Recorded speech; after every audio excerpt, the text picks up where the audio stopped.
आदरणीय भारतीय समभाग गुंतवणूकदारांनो नमस्कार. ठाणे महाराष्ट्र येथून मी सत्यजित अभय कुमार शहा. माझ्या ELM म्हणजे इक्विटी लिटरसी मिशन, त्याचप्रमाणे मराठीत ज्याला समभाग गुंतवणूक साक्षरता मोहीम म्हणतात, त्या मोहिमेद्वारे हा छोटासा व्हिडिओ करतो आहे. कारण माझ्या संगणकात अजूनही तो म्हणजे संगणक बिघडलेला तो अजून नीट झालेला नाही आहे. कसं असतं माहिती आहे का, आदरणीय समभाग गुंतवणूकदारांनो, जेव्हा एखादा भारतीय गुंतवणूकदार समभाग गुंतवणुकीत येतो तो काय विचार घेऊन येतो माहिती आहे का, मला बँकेपेक्षा म्हणजे 6.5-7% जास्त मिळू दे आणि 7, 8, 9, 10% दर शेकडा मिळू दे. आणि त्यात तो काय मोठी चूक करतो माहिती आहे का, मी पहिल्यांदा आलो आहे, मला माझ्या वडिलांनी कोणी शिकवलेलं नाही आहे, बाकी जग समभाग गुंतवणुकीच्या नावाने बोंब मारते, हे म्हणजे सट्टा आहे, हे म्हणजे असं आहे, हे म्हणजे असं आहे, आणि मला तर काय फक्त 7%, 8%, 9% पाहिजे.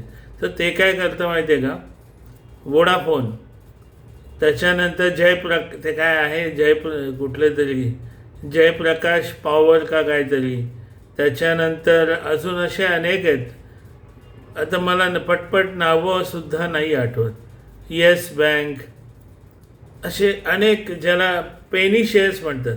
80 पैसे, 2 रुपये, 1 पैसा, 3 रुपये, 10 पैसे असले काहीतरी घेतात.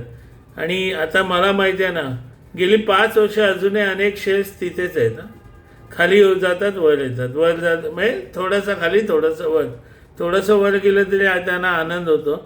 आणि ते त्यांच्या मताप्रमाणे थोडंसं जे काय त्यांना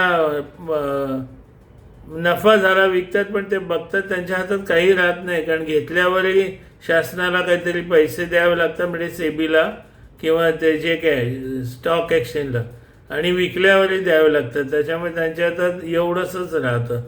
कधीच त्यांना आयुष्यात 6% जास्त मिळत नाही.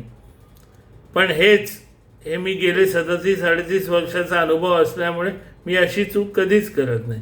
आत्ता मी ह्या व्हिडिओनंतर पुन्हा एक व्हिडिओ टाकणार आहे की सगळ्यांना दाखवायला की कसे शेअर्स आम्ही निवडतो आणि किती फायदा होतो.